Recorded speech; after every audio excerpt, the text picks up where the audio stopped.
पूर्वोत्तर के राज्यों में मचा हाहाकार, कहीं लैंडस्लाइड तो कहीं बहा हाईवे। 2 दिनों में 30 लोगों की मौत। राज्य में भारी बारिश की वजह से कई इलाकों में पानी घुस गया है। आईएमडी ने आने वाले दिनों में लेकर अलर्ट जारी किया है। ऐसे में अगर बारिश यूं ही जारी रहा तो हालात और भी खराब हो सकते हैं। सिक्किम पूर्वोत्तर के कई राज्यों में बीते कुछ दिनों से हो रही मूसलाधार बारिश लोगों की मुसीबत को बढ़ा दिया है। तेज बारिश से कई इलाकों में सड़क बह गई तो कई इलाकों में हुए लैंडस्लाइड के कारण उन इलाकों में राज्यों के दूसरे हिस्सों से संपर्क टूट गया है। सबसे बुरा हाल सिक्किम और असम का है, जहां तेज बारिश की वजह से कई रिहायशी इलाकों में पानी घुस गया है। सिक्किम के अलग अलग इलाकों में लैंडस्लाइड की वजह से स्थानीय लोगों की मुश्किलें बढ़ गई। पूर्वोत्तर के अलग अलग राज्यों में भारी बारिश की वजह से हुई अलग अलग घटनाओं में 30 लोगों की मौत की खबर आ रही है। ये आंकड़े बीते 2 दिनों के हैं। सिक्किम में आने वाले कुछ दिनों में बारिश यूं ही जारी रहा तो हालात और भी खराब हो सकते हैं। आईएमडी ने राज्य में बारिश को लेकर अलर्ट जारी किया है। बीते कुछ दिनों से हो रही तेज बारिश के कारण सिक्किम में अलग अलग इलाकों में 1500 पर्यटक भी फंस गए हैं, जबकि 8 लोग लापता बताए जा रहे हैं, जिनका तलाश जारी है। सिक्किम के प्रभावित इलाकों में राहत और बचाव कार्य जारी है।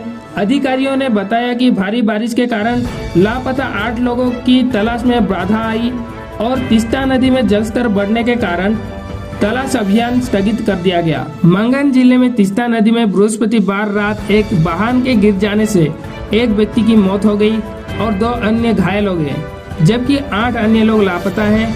लाचेन लाचुंग राजमार्ग पर मुस्नीथांग के पास ये वाहन 1000 फुट से अधिक गहराई में नदी में गिर गया था।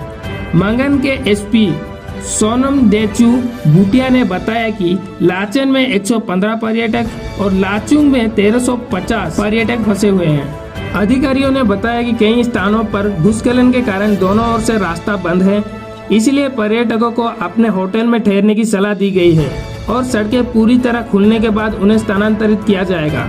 अधिकारियों ने बताया कि शुक्रवार दोपहर को बाधित हुई बिजली आपूर्ति शनिवार शाम बहाल हो गई, जबकि रविवार तक पेयजल आपूर्ति बहाल करने की प्रयास जारी है। करीब 24 घंटे के बाद अपराह्न लगभग 3 बजे मोबाइल नेटवर्क सेवाएं बहाल हो सकी है। यहाँ एक अधिकारी ने बताया कि क्षेत्र में बादल फटने से हुई बारिश के कारण तीस्ता नदी का जलस्तर बढ़ चुका है।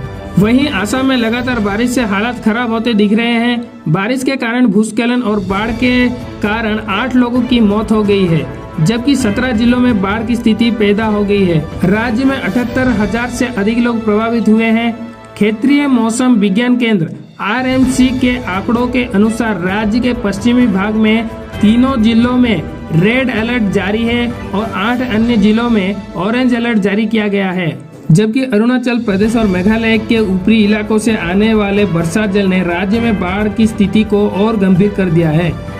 असम राज्य आपदा प्रबंधन प्राधिकरण MSDMA ने कहा है कि 5 लोगों की मौत कामरूप महानगर जिले में हुई है। गुवाहाटी में जलभराव होने की खबर है और कई इलाके दूसरे दिन भी जलमग्न रहे।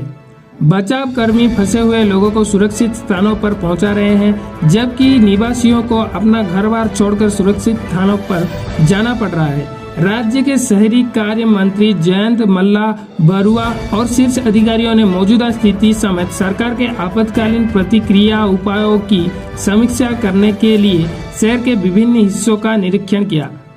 बाढ़ के कारण घोलाघाट में 2 और लखीमपुर में 1 व्यक्ति समेत 3 लोगों की मौत हो गई। बाढ़ प्रभावित जिले धेमाजी, दक्षिण सलमारा, लखीमपुर, डिब्रूगढ़, गोलघाट, दरांग, नावांग, कार्बी आंगलोंग, कामरूप, विश्वनाथ, तिनसुकिया और कार्बी आंगलोंग पश्चिम है। अधिकारी ने बताया कि बाढ़ से 58,000 से अधिक लोग प्रभावित हुए हैं, जबकि बाढ़ प्रभावित 1224 लोगों ने 5 राहत शिविर में शरण ली है। यहाँ 11 अन्य राहत शिविर केंद्र भी खोले गए हैं। भारी बारिश ने मेघालय में भी जनजीवन को प्रभावित किया है। मेघालय में बीते कुछ दिनों से भारी बारिश हो रही है। लगातार हो रही बारिश के कारण तुरा और गुवाहाटी के बीच NH17 का संपर्क टूट गया है। सबसे ज्यादा प्रभावित क्षेत्रों में से एक बोको के पास सिंगरा रिजर्व फॉरेस्ट क्षेत्र था, जो गुवाहाटी से लगभग 70 किलोमीटर दूर है, जहां NH17 का एक नया बना हिस्सा बाढ़ के पानी के दबाव से ढह गया। इस नुकसान के कारण कई ट्रक और भारी वाहन फंस गए, जबकि छोटे वाहनों को बोंगाई गांव से होकर जाने के लिए मजबूर होना पड़ा।